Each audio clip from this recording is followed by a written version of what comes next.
Hello bachcho, let's see this question. The question says in a Young's double slit experiment, the intensity at the central maximum is I naught.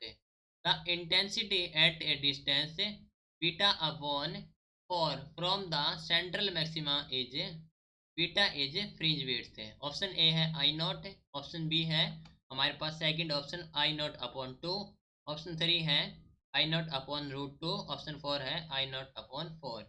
तो question में कहा गया है कि in Young's double slit experiment जो intensity है at the central maximum वो है I नॉट, जो इंटेंसिटी एट द डिस्टेंस है beta upon 4 from the central maximum हमें बतानी है कितनी होगी, जहां पर बीटा हमारे पास फ्रिंज विड्थ थे। तो इस क्वेश्चन के लिए हमारा की कॉन्सेप्ट यूज हो रहा है, that is the Young's double slit experiment. Young's double slit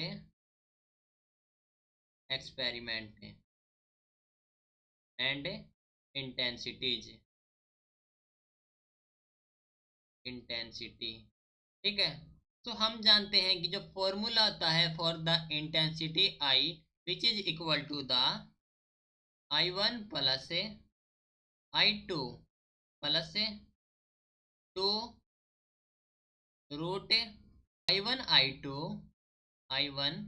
I2 cos phi for phi is equal to, for जो phi है that is the phase difference, for phi 0 and cos phi is equal to pi by 2 के लिए।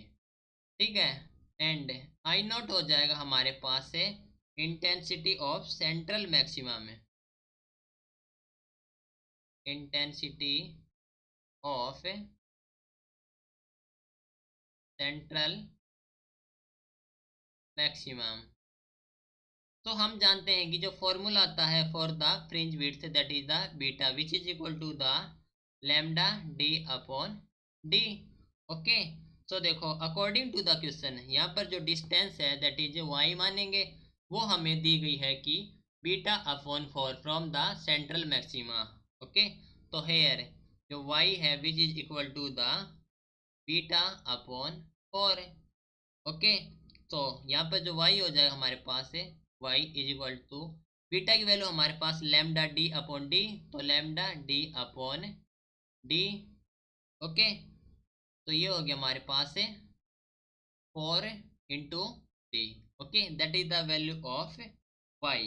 Okay, तो in double slit experiment, in Young's double slit experiment हमें जो delta X होता है which is equal to the lambda D upon 4d into ये हो जाएगा हमारे पास D upon capital D. Okay, that is the delta x.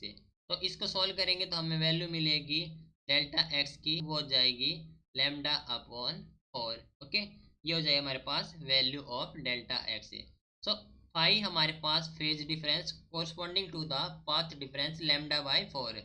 तब जो फेज डिफरेंस हो जाएगा हमारे पास से phi which is equal to the 2 pi upon lambda into del x, delta x. अब डेल्टा एक्स की वैल्यू हमने कैलकुलेट कर रखी है, तो फाई हो जाएगा हमारे पास से 2 pi upon lambda into delta x की वैल्यू हमारे पास लैम्डा अपॉन 4, तो lambda upon 4 which is equal to the 5/2। ओके, तो यहाँ से हमने 5 कैलकुलेट किया, वो आ गया हमारे पास 5/2।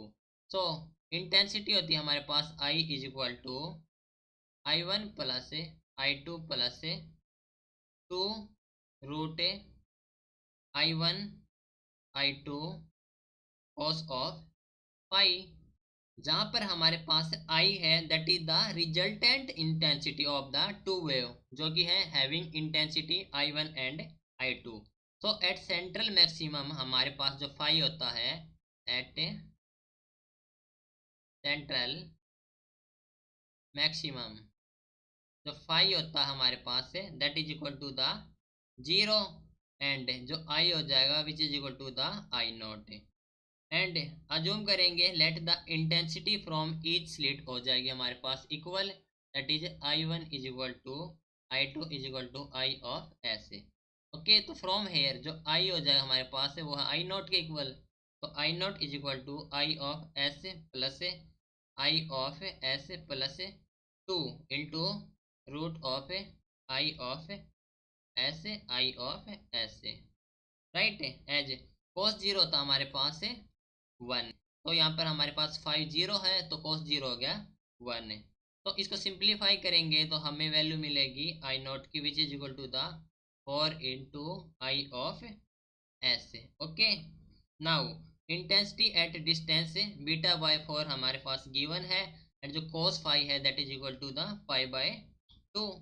सो हमारे पास जो इंटेंसिटी हो जाएगी I which is equal to the I of S plus I of S plus 2 into root of I S into cos of 5/2। Okay, cos 5/2 के लिए करेंगे तो यहाँ पर cos 5/2 होता हमारे पास से 0। सो सेंट्रल मैक्सिमम पर इंटेंसिटी हो जाएगी हमारे पास से आई, वो हो जाएगी कैलकुलेट करने पर आई नॉट अपॉन 2, राइट। तो हम कह सकते हैं कि the intensity at a distance beta upon 4 from central maxima वो हो जाएगा हमारे पास I which is equal to the I naught by 2। ठीक है, तो ऑप्शन मैच करेंगे तो हमारे पास हो जाएगा option number 2 I naught by 2 is correct. This is your final answer. Hope you understood it well. Best of luck.